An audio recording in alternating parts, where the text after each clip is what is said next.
मनुष्य को जब सफलता मिलती है तब उसमें जागता है अहंकार, और ऐसे में मनुष्य अक्सर एक बात भूल जाता है, झुकना। सोचता है कि मैं किसी के समक्ष क्यों झुकूं? और ऐसा इसलिए होता है क्योंकि मनुष्य एक महत्वपूर्ण बात भूल जाता है कि इस संसार में, इस जीवन में उसने जो भी प्राप्त किया है झुक कर प्राप्त किया। बालपन में चलना सीखा तो इस धरा पर झुककर, गिरकर। बड़ों का आशीष लिया तो झुककर।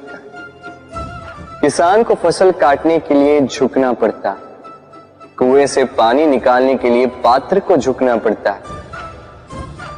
भगवान से आशीर्वाद प्राप्त करने के लिए उनके समक्ष झुकना पड़ता है। आंधियों में वृक्ष सुरक्षित कैसे रहते? झुककर। सम्मान कैसे पाया जाता है? झुककर। किसी के समक्ष झुकने का अर्थ स्वयं का आत्मसम्मान खो देना नहीं होता। उसका अर्थ होता है विनम्रता।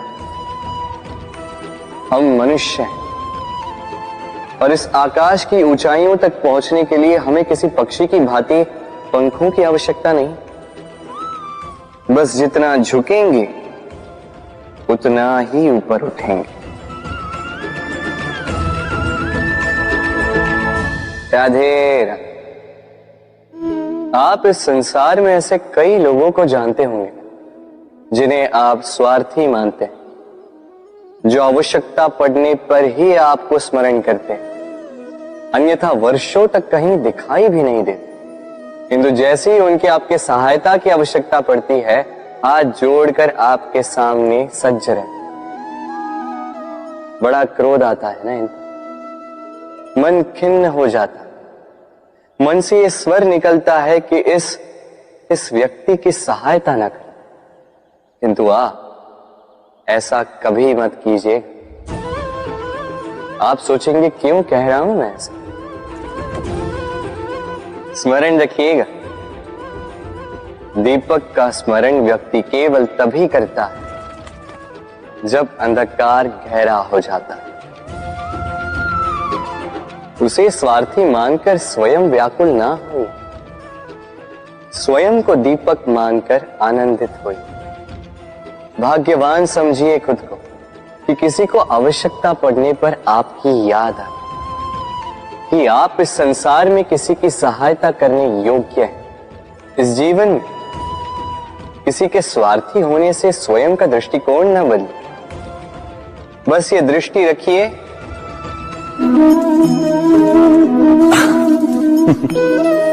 मनुष्य के सारे संबंधों का आधार है अपेक्षा। पति कैसा हो जो मेरा जीवन सुख और सुविधा से भर दे, पत्नी कैसी हो जो सदैव मेरे प्रति समर्पित रहे, संतान कैसी हो जो मेरी सेवा करे, मेरा आदेश माने। प्रामाणिक इच्छा हो तब भी कोई मनुष्य किसी की अपेक्षाओं को पूर्ण नहीं कर पाता, और वहां से जन्म लेता है संघर्ष। सारे संबंध संघर्ष में परिवर्तित हो जाते, पर मनुष्य अपेक्षा को संबंध का आधार ना बनाए और स्वीकार करे केवल संबंध का आधार, तो क्या ये जीवन स्वयमेव सुख और शांति से नहीं भर जाएगा? स्वयं विचार कीजिएगा। संबंधों ने आपको संपूर्ण संतोष दिया है? विचार कीजिए। हमारा जीवन संबंधों पर आधारित है, हमारी सुरक्षा संबंधों पर आधारित है। इसी कारण हमारे जीवन के सारे सुखों का आधार भी किसी घटना में अन्याय का अनुभव होता है तो वो घटना उसके अंतर को झकझोर देती, समस्त जगत उसे अपना शत्रु प्रतीत होता है। इसमें कुछ गंदगी है, किंतु यदि आप इसे कुछ समय के लिए ऐसे ही छोड़ दोगे तो आप देखोगे ये मैल अपने आप इसके तले जाकर बैठ जाएगा।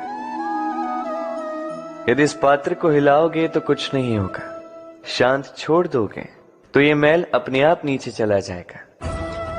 उसी प्रकार जब हमारे जीवन में कोई समस्या हो, हमारे जीवन में अशांति हो, तो कोई हलचल करने से या संतोष खो देने से हमें उसका हल नहीं मिलेगा। शांत रहकर विचार करोगे तो उसका हल मिलेगा। स्मरण रखिएगा, धीरज और संतोष से, शांति से विचार करोगे तो कितनी भी बड़ी समस्या क्यों ना हो, उसका हल अवश्य निकाल लोगे।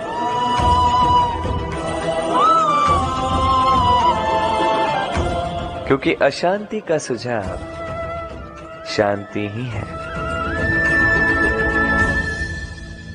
राधे राधे। समय, कहते हैं समय से पूर्व कुछ नहीं होता, हर बात का एक समय होता है। समय से पूर्व न सूर्योदय होता है न सूर्यास्त होता है। समय से पूर्व पौधों में न पुष्प खिलते हैं न फल। किंतु एक बात सोचिए, यदि वर्षा आने से पूर्व किसान भूमि न जोते, वो बीज ही ना पिरोए, तो क्या फसल उगेगी?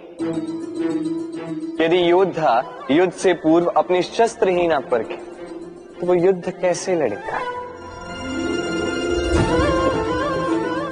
इसका अर्थ ये है, समय आपका जब आना है तब अवश्य आएगा, किंतु तब तक ये महत्वपूर्ण है कि आप स्वयं को उसके लिए सज्ज रखें, क्योंकि ये अवसर, ये शब्द बोलने में जितना छोटा है, ये आता भी उतने छोटे समय के लिए है और फिर निकल जाता है। अब यदि अवसर आपके हाथ आ जाए और यदि आप उसके लिए सज्ज ही ना हो, तो आपको सफलता कैसे मिलेगी? तो आप उचित समय की प्रतीक्षा कीजिए, उस अवसर की प्रतीक्षा कीजिए, किंतु तब तक निरंतर प्रयासों से स्वयं को और सक्षम बनाते रहिए, क्योंकि सफलता आपकी प्रतीक्षा कर रही है। बस उसके लिए सज्ज रहिए। राधे राधे। वाणी मनुष्य को मिली सबसे अद्भुत भेंट। ये वाणी है जो मनुष्य को संसार में सारे अन्य जीवों से भिन्न बनाती है, संसार में सबसे ऊपर ले जाती है। इसी वाणी के कारण हम एक दूसरे से संवाद साध सकते हैं। मैं अपनी मन की भावनाएं किसी से व्यक्त कर सकता हूं, कोई और उसके मन की भावनाएं मुझसे व्यक्त कर सकता है। ये वाणी ही हमारी सबसे बड़ी ढाल भी है। अब देखिए ना, आपने देखा होगा किसी की वाणी मीठी होती है तो लोग उससे प्रेम करते हैं, उसे अपना मित्र बनाते हैं। वहीं किसी की वाणी यदि कड़वी होगी तो लोग उससे घृणा करते हैं, उसे अपना शत्रु मान लेते हैं।